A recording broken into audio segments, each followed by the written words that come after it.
Hello everyone, I'm Shalini Singh and welcome back to Achieve It. Here we are studying the fifth chapter from Home Science class 11th, and the name of this chapter is Fabrics Around Us.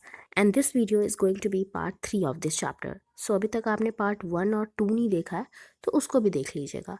Part 1 और 2 में हमने fibres के बारे में पढ़ लिया है कि कितने टाइप के फाइबर्स होते हैं और फिर फाइबर्स से यार्न्स को कैसे बनाया जाता है, यार्न प्रोसेसिंग कैसे होती है, वो भी हमने पढ़ लिया था. और आज हम पढ़ेंगे फैब्रिक के बारे में कि फैब्रिक प्रोडक्शन कैसे होता है. तो ये रहा हमारा टॉपिक जिसका नाम है fabric production. There are many types of fabric available in the market. Variation in different fabric is due to the basic fibre content, cotton, wool, etc. Or as you have just learnt the type of yarn, when you look at the fabrics, you may be able to distinguish between different structures as well. जब भी आप market में जाओगे आपको different type के fabrics देखने को मिलेंगे और इन फैब्रिक्स में जो आपको वेरिएशन देखने को मिलता है वो इनके फाइबर की वजह से मिलता है. ठीक है, फाइबर्स अलग अलग होते हैं, इसीलिए फाइबर्स से बनने वाले जो फैब्रिक होते हैं ना वो भी अलग अलग होते हैं, उनका स्ट्रक्चर अलग होता है, उनका बिहेव अलग अलग होता है. ठीक है, we will now discuss how these fabrics are produced. Most of the fabrics you see are made from yarns. However, a small group of fabrics can be made directly from fibers. देखो, जब भी हम fabric के बारे में पढ़ेंगे तो ज़्यादातर जो फैब्रिक्स होते हैं ना वो यार्न से बनते हैं. कुछ फैब्रिक ऐसे भी होते हैं जो डायरेक्ट फाइबर से बन जाते हैं, लेकिन ज़्यादातर फैब्रिक में पहले फाइबर से यार्न बनाया जाता है, फिर यार्न से फैब्रिक बनाया जाता है. ठीक है, there are two main types of fabrics that are made directly from fibers: felt and non-wovens or bonded fiber fabric. तो दो टाइप के ऐसे फैब्रिक्स हैं जो कि डायरेक्ट फाइबर से बनाए जाते हैं. वो कौन कौन से होते हैं? पहला तो फेल्ट्स होते हैं, दूसरा नॉन विवन्स होते हैं. ठीक है, these fabrics are formed by laying the fiber after carding and combing in the form of a mat and then adhesion in caused between them. देखो, ये जो फैब्रिक्स होते हैं ना जो कि नॉन वुवन फैब्रिक्स होते हैं या जो फेल्ट होते हैं, इनको कैसे बनाया जाता है?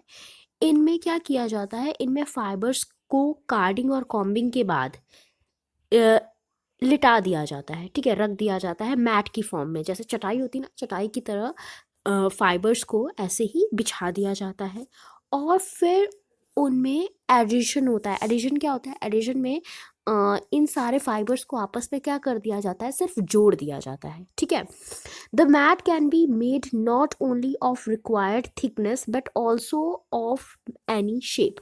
तो ये जो मैट बनती है ना फाइबर्स से, ये सिर्फ अपनी ज़रूरत के हिसाब से मोटी ही नहीं बनाई जा सकती बल्कि हम इसको किसी भी शेप में चाहे बना सकते हैं. ठीक है, as already mentioned, the majority of fabric constructed require the intermediate yarn stage. The main method of fabric construction are weaving and knitting, and to a small extent braiding and knotting. देखो, जैसा कि पहले ही बताया गया है कि ज़्यादातर जो हमारे फैब्रिक्स होते हैं वो कैसे बनते हैं? वो यार्न से ही बनते हैं. बहुत कम ऐसे फैब्रिक होते हैं जो कि फाइबर से बनते हैं. तो इसीलिए फैब्रिक कंस्ट्रक्शन में ज़्यादातर विविंग और निटिंग की जाती है. उसके बाद ब्रेडिंग और नॉटिंग भी होती है. ठीक है, तो ब्रेडिंग और नॉटिंग कम होती है, ज़्यादातर विविंग और निटिंग ही की जाती है. तो सबसे पहले हम विविंग के बारे में जानेंगे कि विविंग क्या होती है. ठीक है, weaving is the oldest form of textile art which are originally used for making mats and baskets. देखो, weaving जो है ना बहुत पुराना टेक्सटाइल आर्ट है. पुराने ज़माने में मैट्स और बास्केट्स को बनाने के लिए विविंग का यूज़ किया जाता था. A woven fabric consist of two set of yarns which are interlaced at right angles to each other to form a compact construction. तो वुवन फैब्रिक में क्या होता है? दो यान लिए जाते हैं. ठीक है, दोनों यान को राइट एंगुलर शेप में रखा जाता है और एक दूसरे से बांध दिया जाता है. ठीक है, it is done on machine called looms. तो ये जो विविंग होती है ना, ये लूम्स मशीन में होती है, जिन मशीन का नाम होता है लूम्स। ठीक है, लूम्स के अंदर विविंग की जाती है। One set of yarn is fitted of the loom which determines the length and width of the fabric to be woven। तो एक जो यान का सेट होता है उससे क्या कर ली जाती है, एक बाउंड्री बना ली जाती है, जिससे समझ में आता है कि किस लेंथ और किस विथ का हमारा फैब्रिक होगा। These are called wrap yarn। ये जो wrap yarn होते हैं ना, इनसे क्या किया जाता है, बाउंड्री बना ली जाती है। ठीक है, the loom help to maintain these yarn at a fixed tension and even space। तो ये जो लूम होता है ना, ये इन yarn को फिक्स रखने में हेल्प करता है। The second yarn, which is the filling yarn, is then interlaced to form the fabric। The simplest interlacing is when the filling yarn moves over and under one wrap yarn alternately in one row and reverse the process in the second row। देखो होता क्या है कि मान लो यहाँ पे वेप yarn को रख दिया गया है। ठीक है, ये वेप यार्न है मान लो। ठीक है, मतलब जितनी लंबाई का जितनी चौड़ाई का हमें फैब्रिक चाहिए उतना हमने वेप यार्न को बिछा लिया। अब जो हमारा फिलिंग यार्न होता है, जिसको हम वेफ्ट यार्न भी बोलते हैं, वो क्या करता है, वो इन यार्न के ऊपर नीचे से होके जाता रहता है। ठीक है, ऐसे ऐसे। तो इस तरह से पूरा हमारा कपड़ा बनता है, इस तरह से विविंग होती है। ठीक है, by passing the filling yarn over and under different number of wrap yarn in a specific sequence, different designs can be created। तो जो ये वेप यार्न है ना, इसके ऊपर नीचे से होके जो वेफ्ट यार्न है वो गुजरता है। ऐसे नॉर्मली ऊपर ऊपर से नहीं गुजरता। मान लो ये जो वेप यार्न है, इसके ऊपर से कभी जाएगा, दूसरे वाले के नीचे से, फिर ऊपर से, फिर नीचे से, मतलब ऐसे जाता है। तो इस तरह से एक डिज़ाइन बन जाता है पूरे फैब्रिक पे। ठीक है, तो डिफरेंट टाइप से हम वेप और वेफ्ट यार्न को एक दूसरे से जोड़ सकते हैं, एक दूसरे के ऊपर नीचे से गुजारते हैं, जिससे क्या होता है, जिससे एक डिज़ाइन क्रिएट हो जाता है। अटैचमेंट्स लाइक द डॉबी और जैकवॉर्ड to the loom can help to create figurative design as well। जो ये लूम होता है ना, इसमें डॉबी और जैकवॉर्ड भी लगा होता है, जो क्या करता है, जो डिज़ाइन बनाने में हेल्प करता है।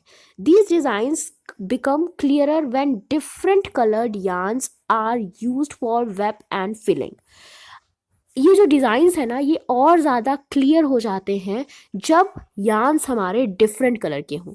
जैसे अगर हमारा वेप यार्न है वो अलग कलर का हो, और फीलिंग यार्न, जिसको हम वेफ्ट यार्न भी बोलते हैं, अगर ये अलग अलग कलर का हो, दोनों अलग अलग कलर के हों, तो जो डिज़ाइन होता है ना वो ज़्यादा अच्छे से समझ में आता है। ठीक है, certain designs make use of an extra yarn which may run parallel to wrap or filling yarns। This can be held up as loops during weaving, which may be left uncut or cut afterwards। देखो, कुछ design ऐसे होते हैं जो कि extra yarn द्वारा prepare किए जाते हैं। मतलब रैप यार्न और फीलिंग यार्न के अलावा एक और यार्न होती है जिसके थ्रू डिज़ाइंस को प्रिपेयर किया जाता है, डिज़ाइंस को क्रिएट किया जाता है, और फिर इस यार्न को या तो कट कर दिया जाता है बाद में, या फिर इसको ऐसे ही अनकट छोड़ दिया जाता है। This make the texture like one sees in towels, uncut or velvets and corduroy cut। तो जैसे टॉवल को आपने देखा होगा, उसके ऊपर जो उसका स्ट्रक्चर होता है, जो टेक्सचर होता है, वो कैसा होता है, खुरदुरा सा होता है, जहाँ पे जो यार्न्स होते हैं उनको अनकट छोड़ दिया जाता है, और वहीं जो वेलवेट्स होते हैं वो स्मूथ होते हैं। इनमें यार्न्स को क्या कर दिया जाता है, जो भी एक्स्ट्रा यार्न्स होते हैं उनको कट कर दिया जाता है। ठीक है, The direction of the yarn in a woven fabric is referred to as grain। देखो, जो yarns की डायरेक्शन होती है ना woven fabric में, उनको grain बोला जाता है। ठीक है, wrap yarn run along the lengthwise grain और selvage। तो जो wrap yarn होती है ना, वो lengthwise होती है, मतलब जितनी लंबाई का कपड़ा रहेगा उतनी जो होती है हमारी क्या होती है, वेप यार्न होती है। ठीक है, वो लंबाई को निर्धारित करती है। और जो हमारी फिलिंग यार्न होती है ना, वो विड्थ को यानी कि चौड़ाई को निर्धारित करती है। यहाँ पे फिगर के थ्रू आप वॉप यार्न और वेफ्ट यार्न में डिफरेंस समझ सकते हो। देखो ये जो पिंक कलर की लंबी लंबी लाइंस दिख रही हैं ना, ये वॉप यार्न होती हैं, और जो ये ब्लू कलर की लाइंस दिख रही हैं इनको हम वेफ्ट यार्न बोलते हैं, ठीक है। और सेल्वेज क्या होता है, ये जो किनारा है ना इसको हम सेल्वेज बोलते हैं, ठीक है। जहाँ पे एक या दो वॉप यार्न हो और बहुत सारे वेफ्ट यार्न जहाँ पे मिल रहे हों, इसको हम क्या बोलते हैं, इसको हम सेल्वेज बोलते हैं, ठीक है। इस वाले एरिया को हम सेल्वेज नहीं बोलेंगे, ध्यान रखना। सेल्वेज किस एरिया को बोलते हैं, इधर वाले एरिया को बोलते हैं जहाँ पे वॉप यार्न एक या दो होते हैं, वेफ्ट यार्न यहाँ पे आके बहुत ज़्यादा मिलते हैं, ठीक है। आई होप आपको ये समझ में आया होगा कि सेल्वेज क्या होता है, वॉप यार्न क्या होता है और वेफ्ट यार्न क्या होता है।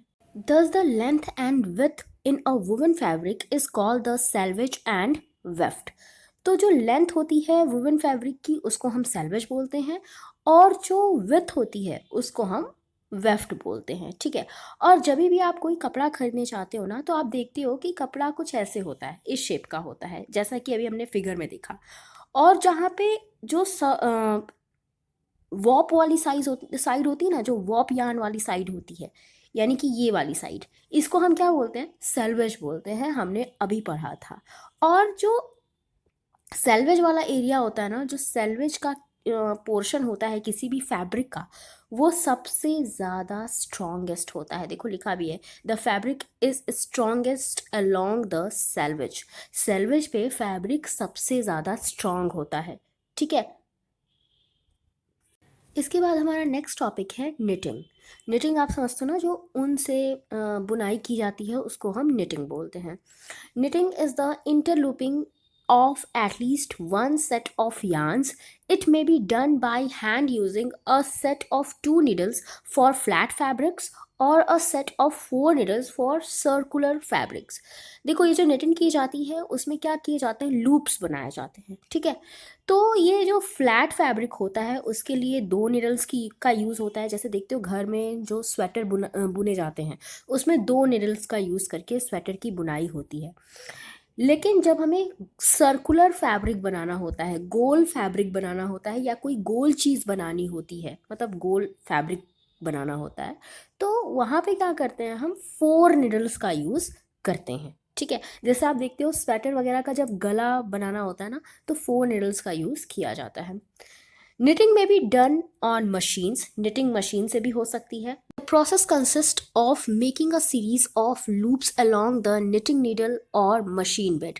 तो चाहे निडल हो या मशीन का यूज़ करके फैब्रिक बनाया जा रहा हो, इसमें क्या किया जाता है, लूप्स की सीरीज बनाई जाती हैं। Each successive row is formed by interlooping with the first row of loops. तो जितनी भी लूप मतलब रो आगे बढ़ती रहती है, उसमें पहले वाले रो से ही लूप्स को क्रिएट किया जाता है, ठीक है। जैसे कि आप स्वेटर बुनते हुए देखोगे तो आपको समझ में आ जाएगा। The movement of the yarn is along the width of the material and therefore it is called filling और वेफ्ट निटिंग। अब ये जो स्वेटर की बुनाई होती है ना, इसमें क्या होता है, जो यान की मूवमेंट होती है वो चौड़ाई की डायरेक्शन में होती है, विड्थ की डायरेक्शन में होती है, इसीलिए इसको हम फिलिंग या वेफ्ट निटिंग भी बोलते हैं। This method of knitting is used to produce articles which can be shaped while being constructed. तो ये जो वेफ्ट knitting है ना, ये उस समय यूज़ होती है जब हम आर्टिकल्स को कंस्ट्रक्शन के टाइम पे ही शेप देते हैं। जैसे स्वेटर की शेप कैसे होती है, कब देते हैं हम, मतलब उसको बुनते रहते हैं और शेप देते रहते हैं। तो इस स्थिति में इसको हम वेफ्ट निटिंग बोलते हैं, ठीक है, जहाँ पे हम निटिंग के साथ साथ आर्टिकल को या फैब्रिक को शेप देते रहते हैं। At the industrial level, the knitting machines used are like the looms for weaving. तो यहाँ पे knitting machines का भी यूज़ होता है। They have a set of yarn like warp yarn fitted on the machine. तो जैसे देखो लूम्स में होता है ना, लूम मशीन में क्या होता है कि पहले वॉप यार्न को मशीन में फिट कर लिया जाता है, वैसे ही निटिंग के टाइम पे भी वेब यार्न को मशीन में फिट कर लिया जाता है। The interlooping occurs with adjacent yarns. तो ये जो वॉप यार्न ऑलरेडी लगाया जा चुका होता है लूम्स के ऊपर, मशीन के ऊपर, उसी यार्न को ध्यान में रख के इंटरलूपिंग की जाती है। ठीक है, इन्हीं की सहायता से क्या की जाती है, इंटरलूपिंग की जाती है। This is known as warp knitting, और इसी वजह से इसको हम क्या बोलते हैं, वॉप निटिंग बोलते हैं। This can produce continuous length of material which unlike the weft knitting fabric can be cut and stitched। देखो, ये वेफ्ट निटिंग की तरह नहीं होता। वेफ्ट निटिंग में क्या होता है कि आप मटेरियल को कट नहीं कर सकते, उसको सिल नहीं सकते। लेकिन जब वॉप निटिंग होती है ना, तो यहाँ पे मटेरियल को आप कट भी कर सकते हो और उनको दोबारा से सिल भी सकते हो। जैसे अगर स्वेटर एक बार बन गया तो आप उसको कट करके दोबारा से कोई शेप नहीं दे सकते।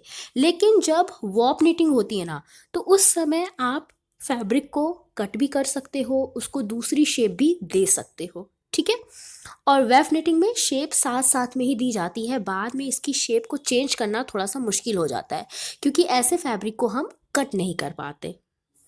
ठीक है, आपने देखा होगा, अगर स्वेटर को, कोशिश मत करना वैसे, लेकिन अगर स्वेटर को कट करोगे ना तो आपका पूरा स्वेटर ही खराब हो जाएगा। ठीक है, knitted fabric can be made more rapidly। तो ये जो knitted fabric होते हैं ना, ये बहुत तेजी से बनाए जा सकते हैं। Because of the system of loops, they have more elasticity and thus are suitable for fitted articles like vests, underwear, socks, etc। तो ये जो knitted fabrics होते हैं ना, ये इनमें इलास्टिसिटी क्या होती है, ज़्यादा होती है, इसीलिए इनका यूज़ फिटेड आर्टिकल्स को बनाने में किया जाता है। जैसे सॉक्स हो गए, देखते हो सॉक्स एकदम फिट होते हैं। वेस्ट जो होती हैं वो भी क्या होती हैं, एकदम फिट होती हैं। अंडरवेयर्स भी वैसे ही होते हैं। तो यहाँ पे इन चीज़ों को बनाने के लिए निटेड फैब्रिक्स का यूज़ किया जाता है। They are porous and permit free circulation of air, are comfortable and allow freedom of movement and are therefore ideally suitable for sports wear। तो ये जो कपड़े होते हैं ना, ये जो knitted fabrics होते हैं, इनसे जो कपड़े बनते हैं उनमें क्या होती है, उसमें एयर आसानी से अंदर आ सकती है, और इसमें क्या होता है, मूवमेंट करना आसान होता है, क्योंकि इसमें इलास्टिसिटी ज़्यादा होती है। इसी वजह से इनसे स्पोर्ट्स वेयर भी बनाए जाते हैं, क्योंकि जो स्पोर्ट्स पर्सन्स होते हैं उनको अपनी बॉडी को बहुत ज़्यादा मूव कराना होता है। तो इनके लिए जो कपड़े बनाए जाते हैं ना, उसके लिए निटेड फैब्रिक सबसे ज़्यादा अच्छा माना जाता है। नेक्स्ट हेडिंग है हमारी braiding. Braided fabrics have a diagonal surface effect and are made by plating 3 or more yarns that originate from a single location and lie parallel before interlacing occurs। Braiding नाम से समझ में आ रहा है, यहाँ पे क्या किया जाता है, ब्रेड्स बनाई जाती हैं। इसमें एक ही लोकेशन से कई सारे यार्न्स निकलते हैं और उनको आपस में क्या कर दिया जाता है, गूंथ दिया जाता है, जोड़ दिया जाता है। जैसे शूलेस होते हैं हमारे। Braids appear in items as shoelaces, ropes, insulation for wires and trimmings। देखो, शूलेस ना ब्रेडिंग का सबसे अच्छा एग्जाम्पल है। जैसे लड़कियों की चोटी होती है ना, इसमें क्या किया जाता है, 3 प्लीट्स को आपस में जोड़ दिया जाता है, गूंथ दिया जाता है। वैसे ही शूलेस में भी 3 या 3 से ज़्यादा यार्न्स को आपस में गूंथ दिया जाता है, उनकी ब्रेड्स बना दी जाती हैं। ठीक है, रस्सी में भी सेम प्रोसेस होता है। वायर के जो इंसुलेशन होते हैं उनमें भी यही चीज़ होती है, और जो झालर बनाए जाते हैं ना, ट्रिमिंग्स बनाई जाती हैं, उनमें भी यही चीज़ होती है। उनमें 3 या 3 से ज़्यादा यार्न्स को आपस में गूंथ के उनको बनाया जाता है। कई सारे धागों को आपस में गूंथ दिया जाता है, चोटी की तरह का बना दिया जाता है। ठीक है, आई होप ब्रेडिंग समझ में आया होगा आपको। इसके बाद नेक्स्ट है हमारा नेट्स। नेट्स आपको पता है कि क्या होते हैं, इनको बताने की ज़रूरत नहीं है। आपने देखा होगा कि जो नेट्स होते हैं ना, वो कई तरह के होते हैं। जो जाली में छेद बने होते हैं ना, वो कई तरह के होते हैं। कभी कभी गोल गोल आपको भी छेद दिखाई देंगे, कभी कभी ट्रायंगुलर शेप के छेद दिखाई देंगे, स्क्वायर शेप के दिखाई देंगे, रेक्टेंगुलर शेप के दिखाई देंगे। ठीक है, तो ऐसे चीज़ें होती हैं। यहाँ पे क्या होते हैं कि नेट्स को अलग अलग ज्योमेट्रिकल शेप से बनाया जाता है। उनके बीच जो गैप होता है ना, 2 या 3 यार्न्स के बीच में जो गैप होता है वो ज्योमेट्रिकल शेप का होता है, ठीक है। These are made by interknotting of yarn by hands और मशीन। इसमें यार्न्स को क्या किया जाता है, आपस में बांध दिया जाता है। ये हैंड के थ्रू भी हो सकता है और मशीन के थ्रू भी हो सकता है। फिर नेक्स्ट है laces. Less is an open work fabric consisting of a network of yarns formed into intricate designs। देखो लेसेस के बारे में भी आपको पता है, मार्केट में तरह तरह के लेसेस आपको देखने को मिल जाते हैं। यहाँ पे क्या होता है, कई तरह के धागों को आपस में गूंथ करके, आपस में जोड़ करके लेसेस बनाए जाते हैं। It is a product of a combination of procedures including yarn twisting, interlooping and knotting. इसमें यार्न को ट्विस्ट करके भी बनाया जाता है, इनको इनको इंटरलूपिंग और नॉटिंग के थ्रू भी बनाया जाता है। मतलब अलग अलग तरीके से लेसेस बनते हैं।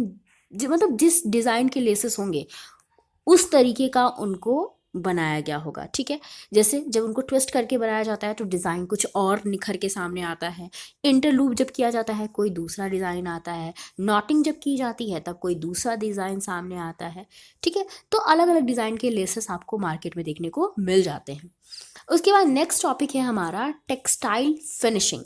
कि जो ये फैब्रिक हमारा बन गया, ये जो कपड़ा हमारा बन गया, इसकी फिनिशिंग कैसे की जाए, इनकी सुंदरता कैसे बढ़ाई जाए, ठीक है। तो इसको हम नेक्स्ट वीडियो में पढ़ेंगे। आई होप जो भी हमने आज पढ़ा वो सब आपको समझ में आया हो। वीडियो अच्छा लगा हो तो लाइक कर देना, शेयर कर देना और चैनल को सब्सक्राइब कर देना। Thank you for watching.